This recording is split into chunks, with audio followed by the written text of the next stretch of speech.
지난주 토요일 영국 매체 미러즈에 따르면요, 엘리자베스 여왕이 해리 왕자와 메간 마클에 대한 법적 대응을 준비하고 있다고 밝혔습니다. 드디어 엘리자베스 여왕이 움직이기 시작했는데요. 대체 어찌된 일일까요? 여러분들 구독 잊지 마시고요, 채널 고정하세요. 영국 매체 미러즈는 지난주 토요일 엘리자베스 여왕이 해리 왕자와 메간 마클에 대한 법적 대응을 위한 변호팀을 구성하고 있다고 밝혔습니다. 해리와 메간 덕분에 영국 왕실이 조용할 날이 없죠. 자, 이 매체에 따르면요, 영국 여왕은 해리와 메간이 계속되는 그 왕실 비판과 공격에 대해서 대응할 수 있는 특별팀을 구성하라 이렇게 지시했다고 하는데요. 왕실 지인이 그 더 선지에 밝혔는데요. 여왕은 이제 해리와 메간의 공격에 참을 만큼 참았고요. 받아들일 수 있는데 한계가 있는데 더 이상 참을 수 없다 이렇게 밝혔습니다. 이 소식통에 의하면요, 왕실과 논의하는 이 법률회사는 명예훼손 및 개인정보 보호에 관해서 최고의 변호사들로 이루어진 팀이라고 하는데요. 이번만큼은 영국 여왕이 아주 단단히 화가 난 것 같습니다.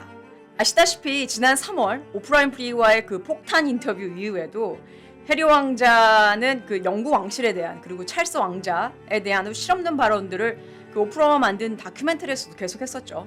그리고 이번에 해리가 자서전을 낸다 이런 발표가 아주 결정타가 된 것 같습니다. 해리 왕자는 그 자신의 자서전을 펭귄 랜덤하우스와 계약을 맺었는데요. 2022년 말에 이 책을 출판한다고 합니다. 이 출판사에서 발표하기를 이 자서전은 해리의 어린 시절과 왕실에서 성년이 됐을 때, 그리고 군 복무 시절, 그리고 메간과의 결혼까지 포함해서 아버지와의 관계까지, 그가 자랄 때 도움이 됐던 경험, 모험, 상실, 이런 인생 교훈에 대한 아주 결정적인 이야기들을 제공할 아주 자세하고 솔직한 회고록이 될 것이다 이렇게 발표했는데요. 자, 지금까지의 해리의 행실로 볼 때 영국 왕실에 대해서 결코 좋은 말이 나올 것 같지 않죠. 미러지에서는 이 상황을 공포의 쓰나미가 오고 있다라고까지 표현을 했는데요. 이를 우려한 영국 왕실은 이거를 방어할 그 법무단을 꾸려서 대처를 하려고 하는 태세입니다. 또한 엘리자베스 여왕 후임의 찰스 왕자의 브랜딩을 위해서라도 이번만큼은 가만히 있지 않을 태세인데요. 이 책은 미국과 캐나다 그리고 영국 등지에서 출판이 될 예정이고요. 해리가 정확하게 이 회사와 얼마에 계약을 했는지 밝혀지지는 않았는데, 미러지에 따르면 2,900만 파운드, 그러니까 우리 돈으로 465억 원 정도가 되지 않을까 하는 예상을 했습니다. 해리는 이 책의 수익금은 기부할 것이다 이렇게 했는데 자세한 계획은 아직 밝혀지진 않았습니다. 자기들이 세운 아치웰 재단에 스스로 기부하는 게 아닐까요? 해리가 밝히길 이 책은 왕자로 태어난 해리가 쓴 게 아니고 어른이 된 해리라는 사람이 쓴 책이다 이렇게 말하면서, 말 그대로 그리고 상징적으로 많은 모자를 쓰고 살았고 나의 소망은 내 이야기를 하는 것입니다. 지위가 높거나 낮거나 실수들, 그리고 거기에서 배운 교훈들, 이 모두가 우리가 어디에서 왔든 우리가 생각했던 것보다는 서로 훨씬 더 공통점이 많다는 것을 보여주고 싶었습니다. 이렇게 말했는데요.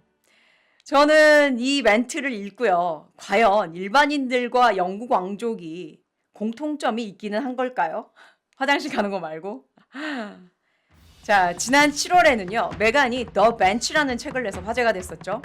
제 방송에서도 이 책에 대한 아주 신랄하고 솔직한 리뷰를 했었는데요. 궁금하신 분들은 꼭 참고하시기 바랍니다. 저는 이 해리와 메간 부부를 바라보면서 참 궁금해지는 것들이 생겼는데요. 처음에 오프라 윈프리와의 인터뷰쇼를 보면서 배우 출신인 메간 마클의 그 헐리우드 스타일의 관심 끌어모으기, 이거 전략 성공했고요. 그리고 해리가 사랑에 잠시 눈이 멀어서 그냥 넘어간 걸로 생각을 했었는데요. 사랑에 눈이 멀면 그럴 수도 있죠.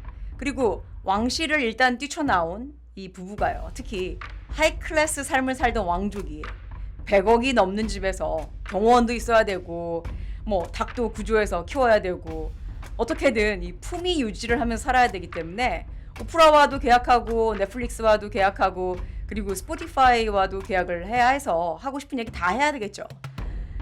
그런데 이번에는 그 해리의 자서전으로 아주 디테일하게 영국 왕실을 후벼 팔 태세입니다.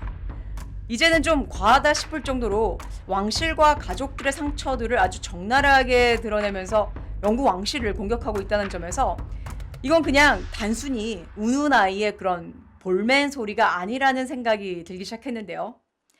대체 해리가 대책 없이 사인한 이런 하이에나급 미디어사들이 얼마나 더 있을까요? 그리고 이러한 매체사들이 만들어낼 상품들이 해리가 정말 원하는 그런 이야기가 아닌 대중이 보고 싶은 것만 보길 원하는, 때로는 잔인하기도 한 대중이죠. 이런 대중이 원하는 쪽으로 편집이 될 거라는 걸 해리는 알고나 있을까요?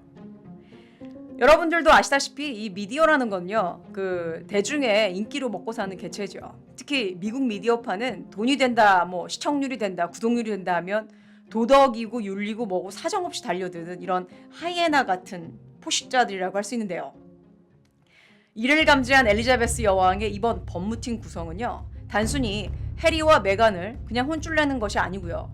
미국 언론과 미디어사들이 영국 왕실을 소재 삼아서 돈벌이를 위한 더 이상의 그런 사냥질을 못하도록 막아내기 위한 90살 노장 여왕의 지휘 아래 시작된 현대판 미디어에 대한 전쟁의 시작인 것 같아 보입니다.